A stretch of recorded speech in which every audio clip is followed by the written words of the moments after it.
मुख्यमंत्री लाडकी बहीण योजनेला रत्नागिरी जिल्ह्यात चांगला प्रतिसाद मिळत आहे। या योजनेसाठी जिल्ह्यातून झालेल्या सर्वेक्षणानुसार 3,12,749 पात्र लाभार्थी झाले आहेत। या योजनेसाठी 85,442 अर्ज प्रशासनाला प्राप्त झालेत। यामध्ये 11,329 ऑनलाईन तर 74,113 ऑफलाईन अर्जांचा समावेश आहे।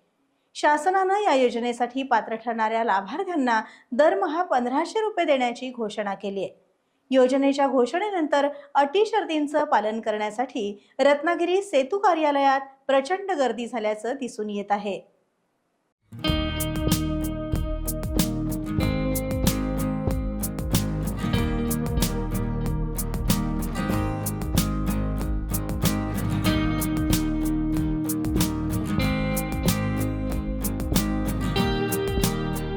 टाइम्स डिजिटलला लाईक करा, सबस्क्राईब करा, शेअर करा आणि बेल आयकॉन दाबायला विसरू नका। पाहत रहा टाइम्स डिजिटल।